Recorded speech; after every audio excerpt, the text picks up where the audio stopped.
তারেক রহমানের হাত ধরে গণতন্ত্রের সূচনা হচ্ছে এবং ওনার হাত ধরে আবারও বাংলাদেশ সুন্দরভাবে চলবে, হয়তো এটা বিশ্বাস করেন, সেই জন্য তাকে ইনভাইটেশন পাঠিয়েছেন।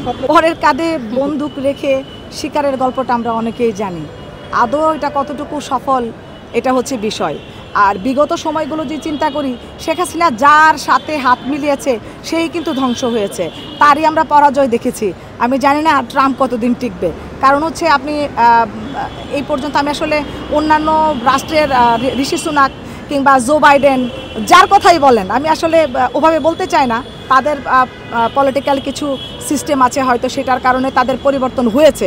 বাট এটাও সত্য, যখনই দেখেছি শেখ হাসিনার সাথে তার সখ্যতার ছবি, তার পরপরই দেখেছি তাদের ধ্বংস অনিবার্য। তো ট্রাম্পের বিষয়টা, ট্রাম্প আসলে ওরা কি করবে না করবে এটা নিয়ে আমরা চিন্তিত না।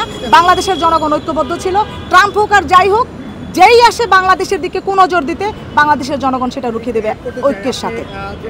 পররাষ্ট্র বিষয়ে কিছু নীতি থাকে, হ্যাঁ, ধরেন এই সময়ে যেমন ডক্টর ইউনূস সাহেব সহ অন্যান্যরা কিন্তু এখানে অনেক সম্মানিত ব্যক্তিবর্গ।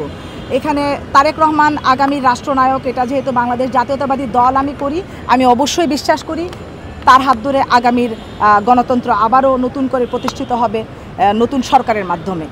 তো সেই ক্ষেত্রে ট্রাম্পের পক্ষ থেকে যেহেতু উনি এখন শক্তিশালী ক্যান্ডিডেট এবং আগামীর রাষ্ট্রনায়ক হিসেবে হয়তো বাংলাদেশের জনগণ দেখছে, তার মনে হয়েছে যে তাকে ইনভাইট করা দরকার। তার মহাসচিবকে অবশ্যই অ্যাজ ইউজুয়াল তাকে দিতে হয়, এবং কাউকে দাওয়াত করলে তো আর একজনকে করা যায় না, তাদের মুখপাত্র 5 থেকে 7 জনের একটা টিম থাকে। তো সেই ক্ষেত্রে ওনারা 3 জন ইনভাইটেশন পেয়েছেন।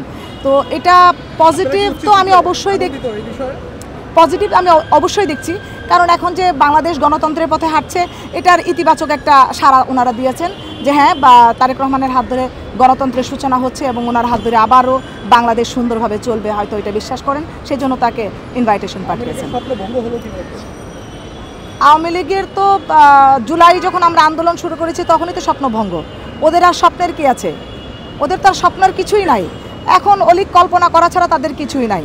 যেই দলের প্রধান নেত্রী পালিয়ে যায় রাতের আধারে, তারা আসলে কি স্বপ্ন দেখে আর কি স্বপ্ন ভাঙে, এটা বাংলাদেশের জনগণ তোয়াক্কা করে না। বাংলাদেশের জনগণ এখন তরুণদের চোখে সুন্দর একটা রাষ্ট্র দেখতে চায়, আর আমরা প্রত্যেক রাজনীতিবিদ রাজনৈতিক জায়গা থেকে তাদের সেই স্বপ্ন পূরণে সদা ব্যস্ত থাকব। তারা যেভাবে চায় সেভাবে বাংলাদেশকে গঠন করার প্রত্যয় ব্যক্ত করছি আমি।